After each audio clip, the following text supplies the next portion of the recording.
नमस्कार दोस्तों and welcome to my channel. कैसे हैं आप सब? उम्मीद है सब बहुत ही अच्छे होंगे। तो आज आपका सी टेट 2024 आपका फर्स्ट शिफ्ट रहा होगा और फर्स्ट ही पेपर रहा होगा आपका आज 21 जनवरी को। तो उसका जो पार्ट फिफ्थ है आपका, अगर आपने सेकंड लैंग्वेज इंग्लिश को चूज़ किया था तो उसकी आंसर की आज हम डिस्कस करेंगे। अब आपका ये ऐसे भी लिखाने लग गया है कि जिसने भी पार्ट फिफ्थ वही अटैम्प्ट करेगा क्वेश्चन नंबर 121 से लेके 150 तक, अगर आपने इंग्लिश लैंग्वेज को जो है सेकंड लैंग्वेज के रूप में यहाँ पे चूज कर रखा है। ठीक है, तो इसका 121 क्वेश्चन से लेके 128 तक आपका एक यहाँ पे अनसीन पैसेज आया हुआ है, जिसमें आपको ये पैसेज पढ़ना था और इसके नीचे जितने भी आपको यहाँ पे क्वेश्चंस दे रखे थे 121 से 128 उनको करना था। ठीक है, तो यहाँ पे हम सीधा आंसर की को डिस्कस करते हैं। सबसे पहले 121 क्वेश्चन में आपको कह रखा है कि complete the given word analogy. इस तरीके से आपको इनके बीच में रिलेशन दे रखा होता है और आपको बताना है कि यहाँ पे कौन सा वर्ड आएगा। ठीक है, तो जैसे यहाँ पे दे रखा है लोकल ग्लोबल, तो इरेटिक का मतलब होता है ऐसी चीज़ें जो चेंज होती रहती हैं, स्थिर नहीं होती, यानी चीज़ें बदलती रहती हैं, आज कुछ है तो कल कुछ और हो जाएगी। जैसे यहाँ पे अपोजिट टाइप में दे रखा था लोकल और ग्लोबल, तो इरेटिक का मतलब है जो कंसिस्टेंट नहीं है। तो इसके आगे कौन सा वर्ड आएगा? इसके आगे आएगा कंसिस्टेंट। ठीक है, तो इसका फोर्थ ऑप्शन यहाँ पे करेक्ट था। फिर 122 की बात करते हैं। इसके अंदर आपको क्या करना था, जो आपका फर्स्ट पैराग्राफ दे रखा है इसमें कुछ इवेंट्स आपको बता रखे थे। आपको बताना था कि जो क्लाइमेट चेंज है उसे जो जो इवेंट हमें दे रखे हैं पैरा नंबर 1 में किस सीरीज से दे रखे हैं। ये ऑप्शन हमें दे रखे थे ए से लेके डी तक, इनकी सीरीज हमें बतानी थी। तो इसमें होगा क्या, सबसे पहले यहाँ पे हमें बोल रखा है पैराग्राफ के अंदर सबसे पहले एक्सट्रीम वेदर कंडीशन होंगे, यानी क्लाइमेट जो है वो खराब होने लग जाएगा, तो ये फर्स्ट आ जाएगा। इसके बाद क्या होगा, जिसकी वजह से जो प्राइजेज हैं फूड आइटम्स के वो बढ़ जाएंगे, तो ये 2 पे आ जाएगा। अब अगर जो फूड के प्राइजेज हैं अगर वो इंक्रीज हो जाएंगे तो इसकी वजह से क्या होगा, लोग फूड का कंजप्शन कम कर देंगे, तो ये थर्ड पे आ जाएगा कि रिड्यूस्ड फूड कंजप्शन, जिसकी वजह से क्या होगा, न्यूट्रिशनल सिक्योरिटी पे इफेक्ट पड़ेगा, तो ये फोर्थ आ जाएगा। तो इस ऑर्डर के अंदर आप देखोगे तो फोर्थ ऑप्शन यहाँ पे आपको मिलेगा। सबसे पहले यहाँ पे सीक्वेंस में आप लिखोगे सी ऑप्शन, फिर ए ऑप्शन, फिर डी ऑप्शन और फिर बी ऑप्शन। ठीक है, तो ये 122 का आपका आंसर हो गया। फिर 123 की बात करते हैं। यहाँ पे हमें बोला था what is correct about the health status of farmers who take to household food production, यानी जो अपने घर के अंदर ही खाना उगाते हैं और अपने घर के अंदर उसको यूज करते हैं, उसके बारे में यहाँ करेक्ट स्टेटमेंट क्या दे रखी है, उनकी हेल्थ स्टेटस के बारे में। तो होता क्या है कि जब वो अपने घर के अंदर ही उगाया हुआ जो फूड है उसको खुद यूज करते हैं तो उनका जो न्यूट्रिशनल इंटेक होता है वो बेटर होता है, इसलिए फोर्थ ऑप्शन इसका करेक्ट है। ठीक है, इसके बाद हम बात करते हैं 124 क्वेश्चन की। इसके अंदर भी हमें बोला था कि ये जो आपको 3 सेंटेंसेस दे रखे हैं इसको पढ़ो और आपको बताना है कि इनमें से ऑप्शन कौन सा करेक्ट है। अगर आप यहाँ पे देखते हो तो आप ये देखोगे जो ए ऑप्शन है ये तो बिल्कुल करेक्ट दे रखा है, क्योंकि एक significant number of Indian house hold जो है वो यहाँ पे हाउस होल्ड फूड प्रोडक्शन करता है, जिसकी वजह से हेल्दी फूड वो अफोर्ड कर पाता है। ठीक है, इसके बाद आपको 2 ऑप्शन यहाँ पे दे रखे हैं। अगर आप ये देखते हैं कि सीजन के हिसाब से जो हमारे फिनोमिना हो रहा है इंडिया के अंदर, जिसकी वजह से जो क्लाइमेट चेंज है और जिसकी वजह से फूड इनसिक्योरिटी है, तो इस हिसाब से सी ऑप्शन करेक्ट होना चाहिए। लेकिन ऐसा ऑप्शन हमें दे नहीं रखा, तो जिसमें ए ऑप्शन हमें करेक्ट दे रखे हम उसको टिक करेंगे, हम सेकंड ऑप्शन को यहाँ पे सही मानते हुए चलेंगे। अगर इसके अलावा आप कोई यहाँ पे एक्सप्लेन करना चाहते हो कि आपने कौन सा आंसर किस वजह से चूज किया, तो आप हमें वो कमेंट में बता सकते हैं, ताकि अगर ये क्वेश्चन जो है वो और बच्चों का भी क्लैरिफाई हो सके। ठीक है, तो 124 का अगर आप देखते हो तो सेकंड ऑप्शन करेक्ट होना चाहिए। इसके बाद चलते हैं नेक्स्ट। तो 125 क्वेश्चन में हमें बोला है which statement is incorrect with regard to household food production. Incorrect पूछी है तो इसके अंदर ये आएगा कि जिसकी वजह से मालनूरिश चिल्ड्रन यहाँ पे बढ़ जाते हैं, ये सेकंड ऑप्शन हमें इनकरेक्ट दे रखा है। क्योंकि अगर आप हाउस होल्ड फूड प्रोडक्शन देखते हैं तो इसमें हमने देखा था जब जो फार्मर है खुद का उगाया हुआ जो अनाज है खुद ही यूज़ करता है, तो उनके घर की जो वुमेन होती है, रिसर्च हुई थी, उनका नॉर्मल बॉडी मास इंडेक्स सही होता है और उनका न्यूट्रिशनल इंटेक भी बढ़िया होता है और जो फूड कंजप्शन होता है इस हाउस होल्ड के अंदर ज़्यादा होता है, क्योंकि इन्होंने खुद ही अनाज यहाँ पे उगाया होता है। तो अगर मार्केट में प्राइस भी बढ़ता है तो इसका कुछ असर वहाँ पे होता नहीं है उनके हाउस होल्ड में। तो इसका इनकरेक्ट ऑप्शन सेकंड है, तो इसका करेक्ट ऑप्शन 125 का जो हो जाएगा वो सेकंड हो जाएगा, increase in number of malnourished children. ठीक है, उसके बाद 126 पे चलते हैं। इसमें बोला है by which word can the underline word be replaced in the given sentence. इसमें बोला है these trends are more pronounced in remote areas. इसमें बोला है कि जो आपके ये जो ट्रेंड है यानी हाउस होल्ड प्रोडक्शन का, घर में ही अनाज उगाने का, ये जो ट्रेंड है सबसे ज़्यादा देखा जाता है रिमोट एरियाज में। तो कहीं ना कहीं प्रोनाउंस्ड का यहाँ पे मतलब है सबसे ज़्यादा देखा जाता है, नोटिस किया जाता है, इसलिए इसका ए ऑप्शन यानी फर्स्ट ऑप्शन करेक्ट हो जाएगा, नोटिसेबल। यानी जो रिमोट एरियाज होते हैं, अक्सर जो यहाँ पे हम कह सकते हैं विलेज वाले एरियाज होते हैं, उनके अंदर ये ट्रेंड यानी घर में ही अनाज उगाने का जो ट्रेंड है वो ज़्यादा नोटिस किया जाता है। ठीक है, और यहाँ पे इंपॉर्टेंट जो ऑप्शन है वो गलत हो जाएगा, क्योंकि यहाँ पे आपको सेंटेंस का मीनिंग भी यहाँ पे क्रिएट करना है कि ज़्यादा ज़रूरी नहीं बल्कि ज़्यादा नोटिसेबल है, ज़्यादा देखा जाता है, तो इसलिए नोटिसेबल यहाँ पे करेक्ट ऑप्शन हो जाएगा। फिर नेक्स्ट पे चलते हैं 127 क्वेश्चन। इसमें हमें बोला है identify the part of speech of underlined words. इसमें एक आपसे सिग्निफिकेंट पूछा था, दूसरा पूछा था ओन। तो सिग्निफिकेंट आपका एक एडजेक्टिव है, क्योंकि यहाँ पे हमारा एडजेक्टिव का काम क्या होता है कि प्रोनाउन या फिर आपके नाउन की विशेषता बताना, और ओन यहाँ पे क्या है, यहाँ पे ये सर्वनाम का काम कर रहा है, तो ये प्रोनाउन है। तो इसका थर्ड ऑप्शन बिल्कुल करेक्ट हो जाएगा। तो 127 का आपका करेक्ट ऑप्शन हो जाएगा third, that is adjective and pronoun. Significant adjective है, ओन आपका प्रोनाउन है। इसके बाद 128 क्वेश्चन में हमें बोला है some households have remained out of the crisis of food insecurity by adopting, कि जब भी कोई क्लाइमेट चेंज होता है जिसकी वजह से अनाज जो फूड है उसकी इनसिक्योरिटी बढ़ जाती है, लेकिन कुछ जो घर होते हैं वो इससे दूर रहते हैं, उनके घर में कोई कमी नहीं होती खाने की। तो ऐसा क्यों होता है? क्योंकि वो क्या करते हैं, होम प्रोडक्शन सिस्टम को अपना लेते हैं। तो 128 का सेकंड ऑप्शन बिल्कुल सही होगा, क्योंकि यहाँ पे जब वो होम प्रोडक्शन सिस्टम अपनाते हैं, खुद ही घर में अनाज उगाते हैं, तो उनको ऐसे क्राइसिस का सामना नहीं करना पड़ता। तो ये आपका फर्स्ट यहाँ पे हम कह सकते हैं एक पैराग्राफ कंप्लीट हुआ। 121 से 128 तक के क्वेश्चन हमने यहाँ पे आंसर की उनकी डिस्कस कर ली है। इसके बाद 129 से 135 अगर आप देखते हो तो फिर से आपको एक एक्सट्रैक्ट दे रखा है जिसको आपको पढ़ना है, और उसके नीचे आपको कुछ क्वेश्चंस दे रखे होंगे, आपको उनको यहाँ पे सॉल्व करना है। तो इस तरीके से आपका पैराग्राफ है। तो जैसा मैंने आपको पहले भी एक बार बताया हुआ है कि आपको पहले क्वेश्चन पढ़ने चाहिए फिर ही पैराग्राफ पढ़ना चाहिए, जिससे इजीली आप क्वेश्चंस को यहाँ पे देख के उनके आंसर डिराइव कर सकते हैं। तो 129 यहाँ पे बोला है which aspect of Abdul's personality is not true. Not true पूछा है, ना कि ट्रू पूछा है, इस चीज़ को भी पढ़ना बहुत इंपॉर्टेंट है। तो यहाँ पे यह है कि he preferred listening to classical music, ये स्टेटमेंट गलत है क्योंकि उसे पॉप म्यूजिक सुनना अच्छा लगता था। ठीक है, तो 129 का करेक्ट आंसर हो जाएगा सेकेंड।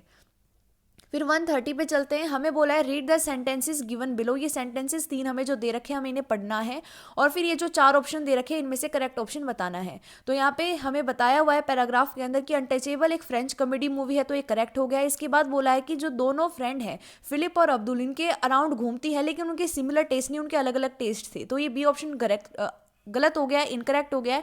और सी ऑप्शन हमारा यहाँ पे बोला है करेक्ट है, क्योंकि the movie was a huge success in, हमें बोला था इंटरनेशनली पूरी बहुत ही ज़्यादा सक्सेसफुल रही है। अगर इंटरनेशनली रही है तो ये फ्रांस और अल्जेरिया के अंदर भी रहेगी, तो इसलिए हम कह सकते हैं ए ऑप्शन और सी ऑप्शन बिल्कुल करेक्ट है और बी इनकरेक्ट है। तो लास्ट यानी फोर्थ ऑप्शन आपका करेक्ट हो जाएगा 130 क्वेश्चन का।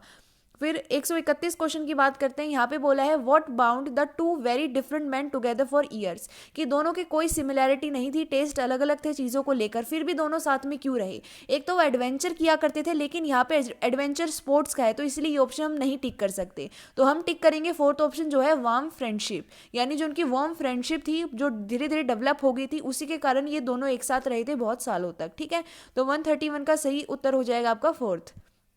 132 की बात करते हैं। Complete the given word analogy हमें कंप्लीट करनी है। लग्जरी का यहाँ पे कहीं ना कहीं एक सिमिलर वर्ड होता है ऑपुलेंस, जिसका मतलब होता है कि बहुत सारी समृद्धि यानी रिचमेंट। ठीक है, रिच कह सकते हैं हम, किसी चीज़ में रिचमेंट होना, रिच होना, एनरिच होना। तो यहाँ पे सेंसेशन का क्या होगा, सेंसेशन एक प्रकार की फीलिंग होती है, तो इसलिए हम लिखेंगे सेंसेशन का फीलिंग। तो फर्स्ट ऑप्शन आपका बिल्कुल करेक्ट हो जाएगा।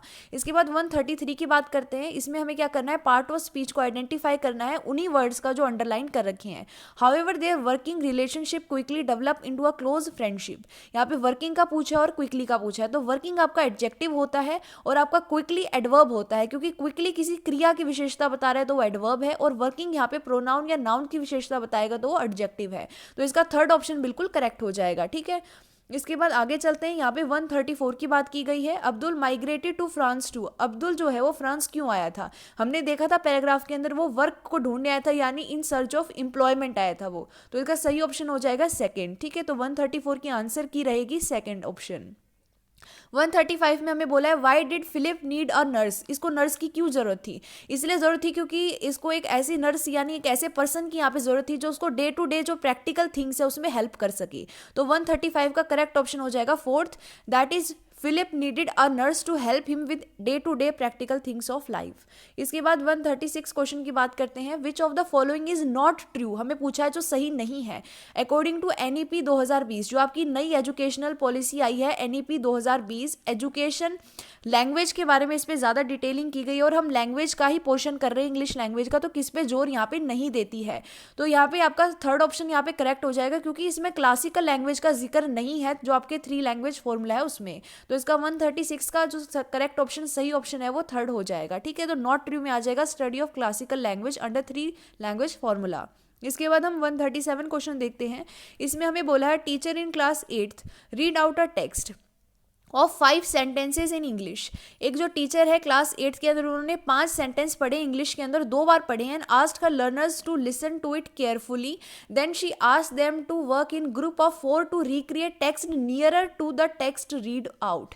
इन्होंने क्या बोला है अपने स्टूडेंट को कि मैंने 2 बार जो चीज़ें पढ़ी हैं उसको ध्यान से सुनो, और 4-4 के बच्चों का ग्रुप बनाया है और कहा है कि इसके सबसे क्लोजेस्ट आपको टेक्स्ट क्रिएट करना है, लेकिन सेम नहीं होना चाहिए, इसके पास इसके जैसा आपको एक टेक्स्ट क्रिएट करना है, सेम नहीं होना चाहिए। तो इस एक्टिविटी को क्या कहते हैं? इस एक्टिविटी को हम पैराग्राफ डिक्टेशन कहते हैं। इसमें टीचर हमें एक टेक्स्ट प्रोवाइड करते हैं, या 5 सेंटेंसेस कहे गए हैं तो पैराग्राफ में आ जाएंगे। एक ऐसी डिक्टेशन यहाँ पे होती है ये, जिसके अंदर टीचर हमें टेक्स्ट देते हैं और उसे उसके सिमिलर हमें एक टेक्स्ट क्रिएट करना होता है, ना कि वो टेक्स्ट एग्जैक्टली सेम होना चाहिए। तो यहाँ पैराग्राफ डिक्टेशन करेक्ट ऑप्शन हो जाएगा 137 का। इसके बाद बात करते हैं 138 की। इसमें हमें बोला है which of the following process involve for learning to write well in language.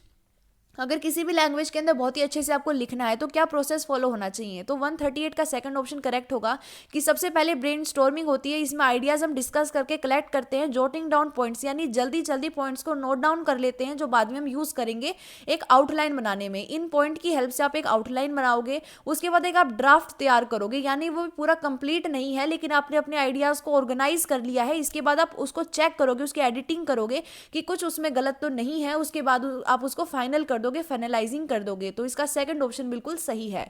फिर 139 की बात करते हैं। यहाँ पे हमें बोला है which one of the following statement is true of language learning. जब किसी भी भाषा को सीखा जाता है तो उसके बारे में नीचे से कौन सा कथन सही है?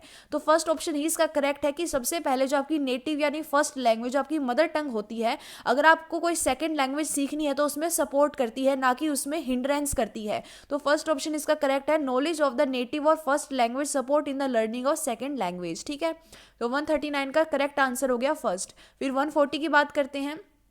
LM is a student of class 7th is able to speak 4 languages, Kannada, Marathi, Hindi and English. He uses all the 4 language freely when he speak to his parents at home and in school. He uses Hindi, Kannada and English as these are language known to his friend and teachers. What is this practice known as? तो इसमें पूछा है कि ये जो LM एक student है 7th class का, ये 4 लैंग्वेजेस को बहुत ही अच्छे से बोलता है, कन्नड़, मराठी, हिंदी और इंग्लिश को। चारों ही लैंग्वेज को बहुत ही फ्रीली यूज करता है अपने पेरेंट्स के साथ घर में, और स्कूल में भी वो कन्नड़, हिंदी और इंग्लिश का इस्तेमाल करता है। तो इस जो एक्टिविटी है, जो प्रैक्टिस है जिसमें वो 4 लैंग्वेजेस का इस्तेमाल कर रहा है, इसे क्या कहते हैं? वैसे हम देखा जाए तो इसको ट्रांसलिंगुअल एबिलिटी कहते हैं, क्योंकि यहाँ पे ये नहीं बोला गया कि चारों लैंग्वेज एक समय इस्तेमाल करके बोलता है। अगर एक ही सेंटेंस में चारों लैंग्वेज को जब चाहे वहां पे यूज करेगा तो उस समय तो कोड मैशिंग होती है, लेकिन यहाँ पे बोला है कि अलग अलग लैंग्वेज को स्कूल में अलग तरीके से बोल रहा है, घर में अलग बोल रहा है और अलग अलग लैंग्वेज का इस्तेमाल कर रहा है, ना कि एक ही टाइम पे। इसलिए हम बोलेंगे इसका थर्ड ऑप्शन करेक्ट है, ट्रांसलिंगुअल एबिलिटी है उस बच्चे के पास। इसके बाद 141 क्वेश्चन पे चलते हैं। ये जो क्वेश्चन है इसमें हमें बोला है this refers to the proficiency in academic language और language needed for various content areas. जब बात आ जाती है लैंग्वेज की, वो भी एकेडमिक लैंग्वेज की या फिर एकेडमिक प्रोफिशिएंसी के अंदर या कंटेंट एरियाज में, तो वहाँ पे हम काल्प की बात करते हैं, यानी कोग्निटिव एकेडमिक लैंग्वेज प्रोफिशिएंसी होती है जो हमें हेल्प करती है एकेडमिक जो हमारी चीज़ें होती हैं उनमें प्रोफिशिएंसी लाने के लिए। तो इसका करेक्ट ऑप्शन हो जाएगा सेकंड जो है काल्प। ठीक है, इसके बाद 142 की बात करते हैं। Here is a situation where student were expose to opposite perspective of the subject under consideration to allow them further understand it। इसमें बोला है कि जो भी बच्चे जैसा सोचते हैं उससे अपोजिट पर्सपेक्टिव वाले इंसान के पास उनको लेके जाया जाता है और उसके बाद उनको हेल्प की जाती है उस चीज़ को और अच्छे से समझने के लिए। तो ये जो प्रोसेस उन बच्चों के साथ किया जा रहा है उसमें क्या प्रमोट करेगा लर्नर्स के अंदर? तो ये क्या करेगा, क्रिटिकल एनालिसिस करेगा, जिससे वो किसी भी चीज़ को समझने गए हैं उसको अलग अलग एस्पेक्ट से एनालाइज कर सकेंगे, तोड़ कर ब्रेक डाउन करके हर एक पहलू को देख सकेंगे। इससे उनके अंदर क्रिटिकल एनालिसिस सर्विसेज डेवलप होगी, ठीक है। तो 142 का ऑप्शन थर्ड एकदम सही है। फिर 144 की बात करते हैं, तो इसमें पूछा है a teacher of class 6 brought items like spoon, plate, utensil, boxes and pen to her classroom to teach vocabulary from there, writing a description of object in kitchen. What are these object known as language teaching? तो इनको हम बोलेंगे रियलिका। इसका मतलब क्या होता है, जो रियलिया होते हैं ये सारे के सारे वो आइटम्स होते हैं जो रियल लाइफ में एग्जिस्ट करते हैं, लेकिन उनका यूज़ हम क्लासरूम में करते हैं किसी भी चीज़ को सिखाने के लिए। और यहाँ पे बात की गई है लैंग्वेज टीचिंग की, तो ये जितने भी आइटम है, पेन हो, चाहे आपका बॉक्स हो, चाहे यूटेंसिल हो, चाहे प्लेट हो, चाहे स्पून हो, ये सारे रियल आइटम्स हैं, रियलिया है, यानी ये रियल लाइफ में एग्जिस्ट करते हैं और इनका यूज़ किया जा रहा है लैंग्वेज टीचिंग में। तो हम इनको क्या बोलेंगे, रियलिया बोलेंगे। फोर्थ ऑप्शन बिल्कुल सही है 143 आपके क्वेश्चन का। फिर 144 की बात करते हैं, इसमें बोला है हमें learners in a class of social science try to capture the main ideas of classroom lecture and make point of lecture. What is this skill known as? इसको हम स्टडी स्किल बोलेंगे। इसी के अंदर आपकी note making and note taking आती है। तो इस समय बच्चा क्या कर रहा है, मेन आइडियाज़ को क्लासरूम लेक्चर के दौरान लिख रहा है, नोट टेकिंग कर रहा है वो, तो इसीलिए हम कहेंगे ये स्टडी स्किल है। तो इसका थर्ड ऑप्शन बिल्कुल सही हो जाएगा, ठीक है।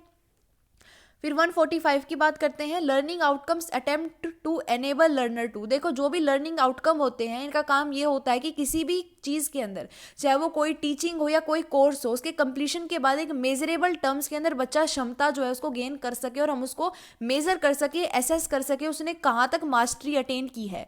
तो इसमें ये नहीं बोला, लैंग्वेज की बात नहीं की गई यहाँ पे, तो हम यहाँ पे सीधा फोर्थ ऑप्शन के पास जाएंगे जो हमें करेक्ट यहाँ पे लगेगा, क्योंकि यहाँ बोला है learning outcome attempt to enable learner to, यानी क्या करते हैं, लर्निंग आउटकम्स इनेबल करते हैं, लर्नर्स को इस काबिल बनाते हैं कि वो कॉम्पिटेंसी इन मेजरेबल टर्म्स, किसी भी चीज़ को क्षमता पूर्ण के साथ सीख सकें, उनके अंदर इतनी क्षमता आ सके कि जिस भी चीज़ को सीखें, चाहे कोर्स हो चाहे लैंग्वेज हो, उसको मेजरेबल टर्म्स के अंदर बाद में मेजर किया जा सके।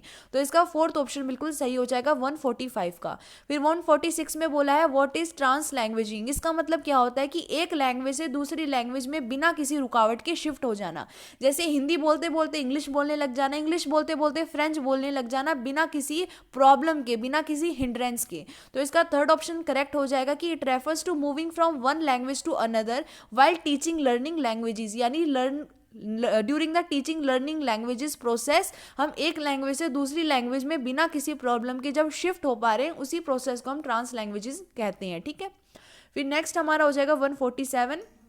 तो 146 का आपका यहाँ पे थर्ड ऑप्शन सही था। 147 में बोला है here is a question, read and find out which typology of question it belongs to, यानी किस टाइप का ये क्वेश्चन हमें ये बताना है। तो यहाँ बोला है having read the story of the little girl you feel moved by her suffering and courage to face the trouble. You would write a letter to little girl appreciating her. Write the letter in about 120 words. इसमें बोला आपने एक story पढ़ी है छोटी लड़की की और तुम्हें बहुत ही ज़्यादा अच्छा लगा है, तुम बहुत इमोशनल हुए हो कि उसकी सफरिंग को देख के कितना उसने सफ़र किया, कितनी उसके अंदर बहादुरी थी, करेज था कि उसने प्रॉब्लम को फेस किया। अब आप उस जो छोटी लड़की है, लिटिल गर्ल है, उसको अप्रिशिएट करने के लिए एक लेटर लिखोगे। तो ये जो लेटर है आपको 120 वर्ड्स के अंदर लिखना है। ये किस प्रकार का क्वेश्चन है, देखो यहाँ पे जब हम एक्स्ट्रापोलेटिव क्वेश्चन की बात करते हैं इसमें इमेजिनेशन की जरूरत होती है। यहाँ में इमेजिनेशन नहीं करनी क्योंकि हमने ऑलरेडी चीज़ पढ़ी है, उसी के अकॉर्डिंग लेटर लिखेंगे, तो फर्स्ट ऑप्शन होगा नहीं। डिस्कर्सिव क्वेश्चन वो क्वेश्चन होते हैं जो रेलेवेंट नहीं होते, ये ऐसा क्वेश्चन है नहीं, क्योंकि हमें उसी लड़की को लेटर लिखना है जिसकी स्टोरी हमने पढ़ी है। तो ये क्या एक एक्सप्रेसिव क्वेश्चन है, क्योंकि इसके अंदर हम अपने फीलिंग्स को, अपने आइडियाज़ को एक्सप्रेस करेंगे और उसको लेटर के फॉर्म में लिखेंगे और उस बच्ची की अप्रिशिएशन यहाँ पे करेंगे, उसको अप्रिशिएट करेंगे। इसलिए क्या है, थर्ड ऑप्शन इसका करेक्ट है। ये एक एक्सप्रेसिव क्वेश्चन है, ना कि लॉन्ग आंसर क्वेश्चन, ठीक है। तो 147 का करेक्ट ऑप्शन आपका थर्ड हो जाएगा। फिर 148 क्वेश्चन में बोला है which one of the following is true to the 3 language formula, कौन सा इसके लिए सही है। तो 3 लैंग्वेज फॉर्मूला, आई होप ये टॉपिक बहुत इंपॉर्टेंट है, सबने बहुत अच्छे से पढ़ा होगा, तो ये सबका सही होना चाहिए। इसका सेकंड ऑप्शन बिल्कुल करेक्ट है कि सारे बच्चे क्या करते हैं, अपनी स्कूलिंग के दौरान अपनी मदर टंग या होम लैंग्वेज से स्टार्ट करते हैं और धीरे धीरे एटलीस्ट 2 मोर लैंग्वेजेस को सीख लेते हैं जब तक वो हाई स्कूल कंप्लीट करते हैं, ठीक है। और उसके बाद हमारा 149 क्वेश्चन है, यहाँ पे बोल रखा है which of the following method advocates oral drilling पे कौन ज़्यादा फोकस करता करता है इनमें से कौन सा मेथड, और mastery of formal properties of language किसके लिए ज़रूरी होती है, तो इसका करेक्ट ऑप्शन हो जाएगा ऑडियो लिंग्विज्म। तो ये जो हमारा मेथड होता है ऑडियो लिंग्विज्म, ये क्या है, ये बहुत ही ज़्यादा फोकस करता है ओरल ड्रिलिंग में। बार बार हम बोल के चीज़ों को सीखते हैं, प्रोनाउंसिएशन सीखते हैं एग्जैक्टली, जिसकी वजह से जो मास्टरी फॉर्मल प्रॉपर्टी होती है हर एक प्रोनाउंसिएशन की, उसको सीखते हैं यहाँ पे। और ये जो एग्जैक्टली स्टेटमेंट यहाँ पे क्वेश्चन में लिख रखी है, रिचर्ड्स एंड रोगर्ट्स ने दी है, जो ये कहते हैं कि जो ऑडियो लिंग्विज्म है ये ओरल ड्रिलिंग पे फोकस करता है और mastery of the formal properties of language पे फोकस करता है। इसमें प्रोनाउंसिएशन जो है एक एक चीज़ उसकी देखी जाती है प्रॉपर्टी, और उसमें ओरल ड्रिलिंग बहुत ज़्यादा करवाई जाती है। ठीक है, फिर लास्ट क्वेश्चन है डिक्लेरेटिव नॉलेज इज, क्या होती है डिक्लेरेटिव नॉलेज, तो ये एक प्रकार की नॉलेज होती है जिसमें हम किसी भी फैक्ट को सीखते हैं, एग्जैक्टली किसी चीज़ को सीखते हैं, या तो वो चीज़ हमें पता होगी कि सही है या फिर पता होगी वो गलत है। ठीक है, तो किसी भी चीज़ के बारे में नॉलेज होती है। तो अगर आप यहाँ पे देखते हो तो यहाँ पे हम ये नहीं सीखते कि कैसे आइडेंटिफाई करना है किसी एरर को, ना ही हम ये सीखते कि किस तरीके से how to do grammatical item, ना ही हम यहाँ पे मेनली ये सीखते हैं कि ग्रामेटिकल आइटम को कैसे करना है, या फिर हम ये भी नहीं सीखते कि एक वर्ड को कैसे प्रोनाउंस करना है, बल्कि हम ये सीखते हैं कि उसके बारे में, किसी भी ग्रामेटिकल आइटम के बारे में पूरी कंप्लीट नॉलेज क्या है। तो इसलिए इसका फोर्थ ऑप्शन बिल्कुल करेक्ट हो जाएगा 150 क्वेश्चन का। ठीक है, आई होप सारे के सारे क्वेश्चन आपके क्लियर हुए होंगे और आपको इनके आंसर की पता चली होगी। कोई भी क्वेश्चन अगर ऐसा है जिसके अंदर आप अपना यहाँ पे व्यू शेयर करना चाहते हैं, आप कॉमेंट में बिल्कुल कर सकते हैं। धन्यवाद।